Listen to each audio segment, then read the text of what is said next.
Hi, ഞാൻ മഞ്ജേഷ്. ഇന്ന് നമുക്ക് മറാഠ സാമ്രാജ്യത്തെക്കുറിച്ച് പഠിക്കാം.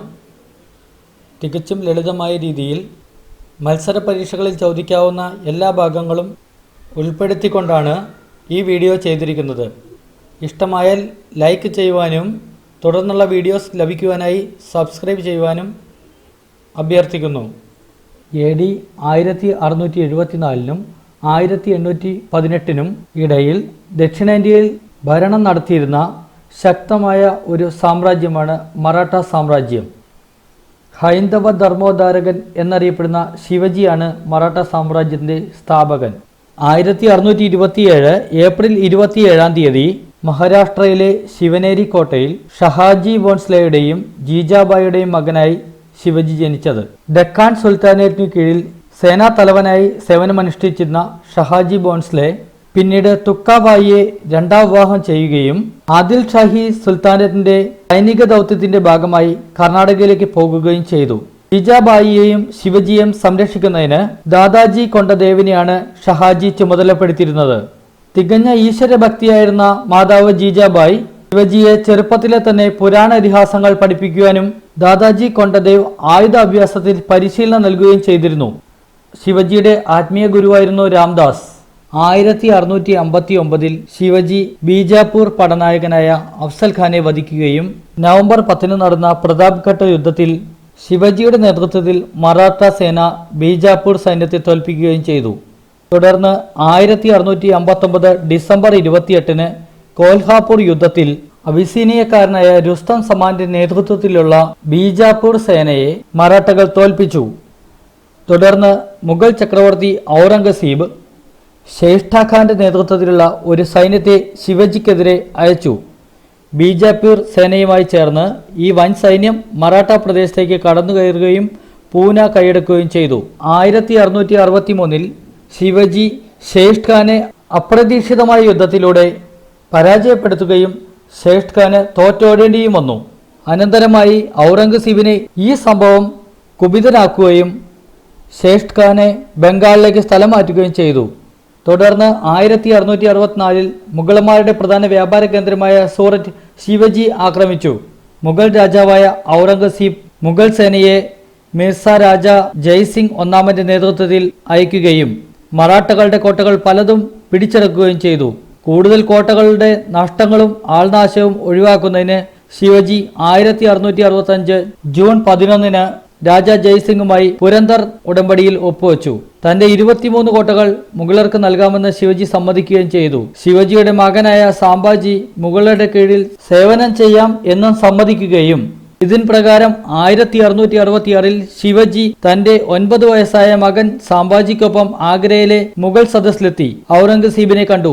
മൻസബ്ദാരന്മാരുടെ പിറകിൽ സ്ഥാനം നൽകിയതിൽ കുപിതനായി രാജസദസ്സ് വിട്ട ശിവജിയെ ഔറംഗസീബ് ആഗ്രയിൽ വീട്ടുതടങ്കലിലാക്കി. എന്നാൽ അവിടെ നിന്ന് തന്ത്രപൂർവ്വം ശിവജിയും സാംബാജിയും രക്ഷപ്പെട്ടു. തുടർന്ന് മുഗൾ സർദാറായിരുന്ന ജസ്വന്ത് സിംഗിന്റെ മധ്യസ്ഥതയിൽ മുഗളരുമായി സമാധാനത്തിന് ധാരണയായി. 1668 70 ഇടയ്ക്ക് സമാധാന കാലഘട്ടത്തിൽ ഔറംഗസീബ് ശിവജിക്ക് രാജ എന്ന സ്ഥാനപ്പേര് നൽകുകയും സാംബാജിക്ക് 5000 കുതിരകളോട് കൂടിയ മൻസബ്ദാർ പദവി അനുവദിക്കുകയും ചെയ്തു. അക്കാലത്ത് ഡെക്കാണിലെ മുഗൾ വൈസ്രോയി മുവാസം രാജകുമാരന്റെ കീഴിൽ സേവനമനുഷ്ഠിക്കാൻ സാംബാജിയെയും പ്രതാപ് റാവു ഗുജാറിനെയും അയച്ചിരുന്നു. ആദിൽ ഷാഹി വംശത്തെ ആക്രമിക്കാൻ ശിവജിക്ക് ഔറംഗസീബ് അനുവാദം നൽകുകയും ചെയ്തിരുന്നു. തുടർന്ന് ആദിൽ ഷാഹി ചൗദും സർ ദേശ്മുഖും പിരിക്കാൻ ശിവജിക്ക് അനുവാദം നൽകുകയും ചെയ്തു. 1670 ആയപ്പോഴേക്കും മുഗളന്മാരുടെ അധീന പ്രദേശം മറാഠകൾ തിരിച്ചുപിടിച്ചു. തനിക്ക് യുദ്ധസാമഗ്രികൾ നൽകാൻ വിസമ്മതിച്ച ഇംഗ്ലീഷുകാർക്കെതിരെ ആക്രമണം നടത്തുന്നതിന് 1670 ശിവജി ബോംബെയിലേക്ക് സേനയെ അയക്കുകയുണ്ടായി. തുടർന്ന് 1674 ജൂൺ 6 ശിവജി റായ്ഗഡിൽ ഛത്രപതിയായി കിരീടധാരണ നടത്തി. ഹൈന്ദവ ധർമ്മോദ്ധാരക് എന്ന സ്ഥാനപ്പേരും അദ്ദേഹം സ്വീകരിച്ചു. ദേശ്മുഖ് എന്ന യുദ്ധവീരന്മാരുടെ കുടുംബ സഹായത്തോടെ മറാഠ നേതാവ് ശിവജി സുസ്ഥിരമായൊരു സാമ്രാജ്യം സ്ഥാപിക്കുകയും ചെയ്തു. ഛത്രപതിയായി ഏതാനും ദിവസങ്ങൾക്ക് ശേഷം മാതാവ് ജീജാബായി അന്തരിച്ചു. ശിവജിയുടെ കുതിരയുടെ പേര് പഞ്ചകല്യാണിയെന്നും ശിവജിയുടെ വാൾ ഭവാനിയുമാണ്. ഗോ ബ്രാഹ്മൺ പ്രതിപാലക്, ബ്രാഹ്മണരുടെയും പശുക്കളുടെയും സംരക്ഷകൻ എന്ന് സ്വയം വിശേഷിപ്പിച്ച ഭരണാധികാരിയാണ് ശിവജി. 1680 ശിവജി അന്തരിച്ചത്. ശിവജിയുടെ മന്ത്രിസഭയാണ് അഷ്ടപ്രധാൻ. അഷ്ടപ്രധാനിലെ പ്രധാനമന്ത്രി പദവിയാണ് പേഷ്വ. റവന്യൂ മന്ത്രി അമാത്യ, ആഭ്യന്തരമന്ത്രി മന്ത്രി, ധനകാര്യ വകുപ്പ് സച്ചിവ്, വിദേശകാര്യമന്ത്രി സുമന്ത്, ന്യായാധ്യക്ഷൻ ന്യായാധ്യക്ഷ, സൈനിക തലവൻ സേനാപതി, മതപുരോഹിതൻ പണ്ഡിത് റാവു. ശിവജിയുടെ മൂത്ത പുത്രനായ സാംബാജി 1657 പുരന്ദർ കോട്ടയിലാണ് ജനിച്ചത്. മറാഠ സാമ്രാജ്യത്തിലെ രണ്ടാമത്തെ ഛത്രപതിയാണ് സാംബാജി. സാംബാജിക്ക് 2 വയസ്സുള്ളപ്പോൾ മാതാവ് മരണപ്പെട്ടതിനാൽ മുത്തശ്ശിയാണ് സാംബാജിയെ വളർത്തിയത്. ശിവജിയുടെ പ്രമുഖ പടത്തലവനായിരുന്ന പിലാജി റാവു ഷിർക്കെയുടെ മകളെയാണ് സാംബാജി വിവാഹം കഴിച്ചത്. 1670 റായ്ഗഡ് കോട്ടയിൽ ശിവജിയുടെ രണ്ടാമത്തെ പുത്രൻ ജനിച്ചത്. ശിവജിയുടെ മരണസമയത്ത് സാംബാജിയെ പാഞ്ഞാല കോട്ടയിൽ തടവിലാക്കിയിരിക്കുകയായിരുന്നു. ആ സമയം രണ്ടാമത്തെ മകനായ രാജാറാം സിംഹാസനസ്ഥനായി. തടവിൽ നിന്ന് രക്ഷപ്പെട്ട സാംബാജി കോട്ടയുടെ കമാൻഡറെ കൊലപ്പെടുത്തുകയും തുടർന്ന് റായ്ഗഡ് കോട്ട നിയന്ത്രണത്തിലാക്കുകയും ചെയ്തു. രാജാറാമിനെയും അദ്ദേഹത്തിന്റെ ഭാര്യ, മാതാവ് എന്നിവരെയും തടവിലാക്കി. 1681 മുതൽ 89 വരെയുള്ള കാലഘട്ടമായിരുന്നു സാംബാജിയുടെ ഭരണകാലഘട്ടം. മുഗളന്മാരുമായുള്ള ശക്തമായ യുദ്ധത്തിന് സാംബാജിയുടെ ഭരണകാലഘട്ടം സാക്ഷിയായി. ജാഞ്ചിറ ദ്വീപിൽ കോട്ടകെട്ടി അധിവസിച്ചിരുന്ന ആഫ്രിക്കൻ വംശജരായ സിദ്ദികളെയും സാംബാജി ആക്രമിച്ചു. എന്നാൽ ജാഞ്ചിറ കീഴടക്കാൻ സാംബാജിക്ക് കഴിഞ്ഞിരുന്നില്ല. 1683 ഗോവയിലെ പോർച്ചുഗീസ് കോളനി ആക്രമിച്ചു. 1684 ബ്രിട്ടീഷുകാരുമായി ഒരു പ്രതിരോധ ഉടമ്പടിയിലും ഒപ്പുവെച്ചു. 1681 1686 സാംബാജി വടയാർ വംശത്തിന്റെ ഭരണത്തിലായിരുന്ന മൈസൂർ ആക്രമിച്ചു. എന്നാൽ 1689 സാംബാജിയെ മുഗൾ സേന പിടികൂടുകയും ക്രൂരമായ പീഡനങ്ങൾക്ക് വിധേയനാക്കിയ ശേഷം വധിക്കുകയും ചെയ്തു. സാംബാജിയുടെ മരണശേഷം രാജാറാം ഛത്രപതിയായി. 1689 മാർച്ച് 12 റായ്ഗഡിൽ സിംഹാസനസ്ഥനായ രാജാറാമിന് മുഗൾ സേനയുടെ ആക്രമണത്തിൽ തെക്കേ ഇന്ത്യയിലെ ജിഞ്ചിലേക്ക് രക്ഷപ്പെടേണ്ടതായി വന്നു. കേലഡിയിലെ ഭരണാധികാരിയായിരുന്ന ചെന്നമ്മയുടെ സഹായത്തോടെയായിരുന്നു ഈ രക്ഷപ്പെടൽ. ജിഞ്ചിയിൽ കുറെ കാലം കഴിഞ്ഞ രാജാറാം പിന്നീട് തന്റെ ആസ്ഥാനം സത്താറയിലേക്ക് മാറ്റി. 1700 ശ്വാസകോശ രോഗത്തെ തുടർന്ന് പ്രതാപ്ഗഡ് കോട്ടയിൽ വെച്ച് രാജാറാം അന്തരിച്ചു. രാജാറാമിന്റെ വിധവകളിലൊരാളായ താരാബായി അവരുടെ മകനായ ശിവജി രണ്ടാമനെ ഛത്രപതിയായി പ്രഖ്യാപിക്കുകയും റീജന്റ് എന്ന നിലയിൽ ഭരണം ആരംഭിക്കുകയും ചെയ്തു.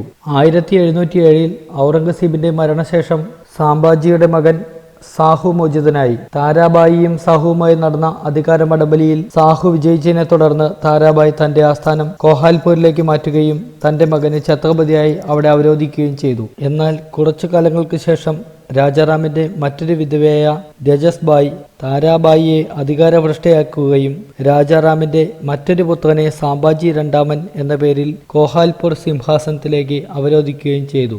മറാഠ സാമ്രാജ്യത്തിലെ പ്രധാനമന്ത്രിയായിരുന്ന പേഷ്വ ആയിരുന്നു ദീർഘകാലം ഭരണം നടത്തിയിരുന്നത്.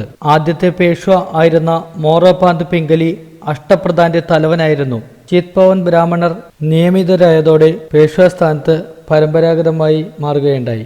1683 മോറോപാന്ത് അന്തരിച്ചപ്പോൾ അദ്ദേഹത്തിന്റെ മകൻ നീലോപാന്ത് പിംഗലി, അതായത് രാമചന്ദ്ര നിലകാന്ത് പാന്ത് പേഷ്വയായി നിയമിക്കപ്പെട്ടു. രാജാറാം ജിഞ്ചിയിലേക്ക് പോകുന്ന അവസരത്തിൽ പേഷ്വയ്ക്ക് രാജകീയ പദവി നൽകുകയുണ്ടായി. മുഗളന്മാരുടെ ആക്രമണവും പ്രഭുക്കന്മാരുടെ വഞ്ചനകളും രാജ്യത്തെ ഭക്ഷ്യക്ഷാമവും എല്ലാം അതിജീവിച്ച് പേഷ്വ മറാഠ ഭരണത്തെ സൈനികമായും സാമ്പത്തികമായും ശക്തിപ്പെടുത്തി. ഛത്രപതി രാജാറാമിന്റെ അസാന്നിധ്യത്തിൽ പോലും പലപ്പോഴും മുഗളന്മാരുമായി യുദ്ധങ്ങളിൽ ഏർപ്പെടുകയും അവരുടെ നിയന്ത്രണത്തിലുള്ള കോട്ടകൾ പലതും പിടിച്ചെടുക്കുകയും ചെയ്തു. നാലാമത്തെ ഛത്രപതിയായ സാഹുവിന്റെ കാലത്ത് 1713 ബാലാജി വിശ്വനാഥിനെ പേഷ്വയായി നിയമിച്ചു. 1716 രാമചന്ദ്ര പാന്ത് അന്തരിച്ചത്. ബാലാജി വിശ്വനാഥ് മുഗൾ രാജാവ് ഫറൂഖ് സിയാനെ സ്ഥാനഭ്രഷ്ടനാക്കാൻ സയ്യിദ് സഹോദരങ്ങൾക്ക് പിന്തുണ നൽകി. മറാഠ സാമ്രാജ്യത്തിന്റെ രണ്ടാമത്തെ സ്ഥാപകനാണ് ബാലാജി വിശ്വനാഥ്. സാഹുവിന് ആഭ്യന്തര പ്രശ്നങ്ങളും മുഗൾ ആക്രമണവും പ്രതിസന്ധിയിലെത്തിച്ചപ്പോൾ തരണം ചെയ്യാൻ കരുത്തായത് ബാലാജി വിശ്വനാഥ് ആയിരുന്നു. പേഷ്വ ഭരണം പരമ്പരാഗതമായത് ബാലാജി വിശ്വനാഥിന്റെ കാലത്താണ്. 1720 ബാലാജി വിശ്വനാഥ് അന്തരിച്ചു. തുടർന്ന് മൂത്ത മകൻ ബാജിറാവു ഒന്നാമൻ പേഷ്വയായി. സാഹുവാണ് നിയമിച്ചത്. 20 വർഷക്കാലം ബാജിറാവു ഒന്നാമൻ പേഷ്വയായിരുന്നു. പരമ്പരാഗത പേഷ്വമാരിൽ ഏറ്റവും പ്രമുഖനായിരുന്നു ബാജിറാവു ഒന്നാമൻ. അദ്ദേഹം നടത്തിയ യുദ്ധങ്ങളിൽ ഒന്നിൽ പോലും പരാജയപ്പെട്ടിട്ടില്ല എന്നതാണ് പ്രത്യേകത. 1738 ഡൽഹിയിലേക്ക് പടയോട്ടം നടത്തുകയും ചെയ്തു. എന്നാൽ 1740 പനി ബാധിച്ച് അകാലത്തിൽ മരണപ്പെടുകയും ചെയ്തു. പിന്നീട് ഇദ്ദേഹത്തെ ഇന്ത്യ കണ്ട എക്കാലത്തെയും മികച്ച കാലാൾപ്പട നായകൻ എന്നാണ് ബ്രിട്ടീഷ് ആർമി ഓഫീസറായ ബെർണാഡ് മോണ്ട് ഗോമറി വിശേഷിപ്പിച്ചത്. തുടർന്ന് അധികാരത്തിൽ വന്ന ബാലാജി ബാജിറാവു ആണ്. 1740 മുതൽ 1761 വരെ ബാലാജി ബാജിറാവു ആയിരുന്നു പേഷ്വ. മൂന്നാം പാനിപ്പട്ട് യുദ്ധത്തിൽ ബാലാജി ബാജിറാവുവിന്റെ അനന്തരവൻ കൂടിയായ മറാഠ സൈന്യാധിപൻ സദാശിവ റാവുവിനെ അഹമ്മദ് ഷാ അബ്ദാലിയുടെ അഫ്ഗാൻ സേന വധിക്കുകയും മറാഠ സാമ്രാജ്യം തകരുകയും ചെയ്തു. ബാലാജി ബാജിറാവു അറ്റോക്കും പെഷവാറും കീഴടക്കുകയും പൂനെയുടെ വികസനത്തിന് ഒട്ടനവധി സംഭാവനകൾ ചെയ്തിട്ടുമുണ്ട്. തുടർന്ന് വന്ന മാധവറാവു ഒന്നാമൻ 1761 മുതൽ 1772 വരെ പേഷ്വ ആയിരുന്നു. മൂന്നാം പാനിപ്പട്ട് യുദ്ധത്തിൽ തകർന്ന മറാഠകളുടെ ആത്മവീര്യം വീണ്ടെടുക്കുകയും ഭരണവ്യവസ്ഥയും ധനസ്ഥിതിയും മെച്ചപ്പെടുത്തുകയും ചെയ്തു. നിസാമിനെതിരെയുള്ള യുദ്ധങ്ങളിൽ വിജയകരമായി നയിക്കുകയും ചെയ്തു. തുടർന്ന് വന്ന പേഷ്വ ആയിരുന്ന നാരായണ റാവു 1772 മുതൽ 73 വരെയാണ് പേഷ്വ ആയിരുന്നത്. 1773 അദ്ദേഹം കൊല്ലപ്പെട്ടു. തുടർന്ന് വന്ന പേഷ്വയായ രഘുനാഥ് റാവു വടക്കോട്ട് സാമ്രാജ്യത്തിന്റെ വിസ്തൃതി പരമാവധി വ്യാപിപ്പിച്ചു. 1773 അധികാരത്തിൽ വന്ന അദ്ദേഹം 1774 അധികാരത്തിൽ നിന്ന് പുറത്തായി. ഈ കാലയളവിൽ വടക്കോട്ട് സാമ്രാജ്യ വിസ്തൃതി വ്യാപിപ്പിക്കുന്നതിന് സാധിച്ചെങ്കിലും ഉത്തരേന്ത്യയിൽ മറാഠ സാമ്രാജ്യത്തിന്റെ ശക്തി കുറഞ്ഞു വരികയായിരുന്നു. ഉത്തരേന്ത്യയിൽ ബർദാബായ് ഗൂഢാലോചനയുടെ ഫലമായി അധികാരത്തിൽ നിന്ന് പുറത്താവുകയും ചെയ്തു. ധനമന്ത്രിയായിരുന്ന നാനാ ഫട്നാവിസും ബാലാജി ജനാർദ്ദൻ ബാനു യഥാർത്ഥ നാമം കൂട്ടരും നടത്തിയ ഗൂഢാലോചനയാണ് ബർദാബായ് ഗൂഢാലോചന. നാനാ ഫട്നാവിസിനെ യൂറോപ്യന്മാർ മറാഠ മാക്കിവെല്ലി എന്ന് വിശേഷിപ്പിച്ചിരുന്നു. തുടർന്ന് അധികാരത്തിൽ വന്ന മാധവറാവു രണ്ടാമൻ ശിശുവായിരിക്കെ പേഷ്വയായി നിയമിതനായി. 1774 മുതൽ 1796 വരെയാണ് മാധവറാവു രണ്ടാമന്റെ ഭരണകാലഘട്ടം. ശിശുവായിരിക്കുമ്പോൾ റീജന്റ് ഭരണത്തിൽ മറാഠ സേനാ നായകന്മാർ, മന്ത്രിമാർ എന്നിവരുൾപ്പെട്ട സമിതിയാണ് ഭരണം നടത്തിയിരുന്നത്. ഈ കാലയളവിൽ മറാഠ സാമ്രാജ്യത്തിന്റെ ഉയർത്തെഴുന്നേൽപ്പിന്റെ കാലമായിരുന്നു. 1775 മുതൽ 82 വരെ ഒന്നാം ആംഗ്ലോ മറാഠ യുദ്ധവും മറാഠ സാമ്രാജ്യം ആണ് വിജയിച്ചത്. ഇതേ തുടർന്നാണ് സാൽബായ് ഉടമ്പടി ഇംഗ്ലീഷുകാരുമായി ഒപ്പുവെച്ചത്. 1776 മാർച്ച് 1 മറാഠകളും ഇംഗ്ലീഷ് ഈസ്റ്റ് ഇന്ത്യ കമ്പനി തമ്മിൽ പുരന്തർ സന്ധിയിൽ ഒപ്പുവെച്ചു. 1796 ബാജിറാവു രണ്ടാമൻ പേഷ്വയായി നിയമിതനായി. 1802 വരെയായിരുന്നു ഇദ്ദേഹത്തിന്റെ കാലഘട്ടം. ഇൻഡോറിലെ ഹോൾക്കർ ഭരണാധികാരിയായിരുന്ന യശവന്തറാവു ഹോൾക്കർ പൂനെ യുദ്ധത്തിൽ ബാജിറാവു രണ്ടാമനെ പരാജയപ്പെടുത്തി. ഇക്കാലയളവിൽ ശക്തരായ മറാഠ പ്രഭുക്കന്മാർ നാമമാത്രമായ ഭരണാധികാരമായിരുന്നു ബാജിറാവു രണ്ടാമന് നൽകിയിരുന്നത്. ബാജിറാവു രണ്ടാമൻ പൂനെയിൽ നിന്ന് പലായനം ചെയ്യുകയും പിന്നീട് ബാസൈൽ ഉടമ്പടി ഇംഗ്ലീഷ് ഈസ്റ്റ് ഇന്ത്യ കമ്പനിയും ബാജിറാവു രണ്ടാമനുമായി ഒപ്പുവെച്ചു. ഇത് 1803 മുതൽ 5 വരെയുള്ള രണ്ടാം ആംഗ്ലോ മറാഠ യുദ്ധത്തിലേക്ക് നയിച്ചു. തുടർന്ന് ബ്രിട്ടീഷുകാർ ജയിക്കുകയും പേഷ്വ അധികാരം പുനഃസ്ഥാപിക്കുകയും ചെയ്തു. നികുതി പിരിവുമായി ബന്ധപ്പെട്ട തർക്കത്തിൽ ബ്രിട്ടീഷുകാർക്കെതിരെ 1818 മൂന്നാം ആംഗ്ലോ മറാഠ യുദ്ധത്തിലേക്ക് നയിക്കുകയും ഇതിൽ പരാജയപ്പെട്ടതിനെ തുടർന്ന് പേഷ്വ കീഴടങ്ങുകയും ചെയ്തു. മറാഠ സാമ്രാജ്യത്തിന്റെ പ്രതാപം അതോടെ മങ്ങി. ബ്രിട്ടീഷുകാർ നൽകുന്ന പെൻഷൻ കൈപ്പറ്റിക്കൊണ്ട് പേഷ്വ കാൺപൂരിന് സമീപം ബിദൂരിലെ ചെറിയൊരു പ്രദേശത്ത് ഒതുങ്ങി. പേഷ്വയുടെ പ്രദേശങ്ങൾ ബോംബെ പ്രസിഡൻസിയോട് കൂട്ടിച്ചേർക്കുകയും ചെയ്തു. ബാജിറാവു രണ്ടാമന്റെ വളർത്തുപുത്രനായിരുന്നു നാനാ സാഹിബ്. യഥാർത്ഥ നാമം ദണ്ഡു പാണ്ഡ്. മൂന്നാം നെപ്പോളിയൻ എന്നറിയപ്പെടുന്നത് നാനാ സാഹിബ് ആയിരുന്നു. 1857 വിപ്ലവത്തിന്റെ ബുദ്ധി കേന്ദ്രം എന്നറിയപ്പെടുന്നത് നാനാ സാഹിബാണ്. കാൺപൂരിൽ സമരത്തിന് നേതൃത്വം നൽകുകയും പിന്നീട് 1859 ബ്രിട്ടീഷുകാർ ഇദ്ദേഹത്തെ നേപ്പാളിലേക്ക് നാടുകടത്തുകയും ചെയ്തു. കാൺപൂരിൽ കലാപം അടിച്ചമർത്തിയത് സർ കോളിൻ കമ്പലും ഹാവ്ലോക്കും ആയിരുന്നു. Thank you.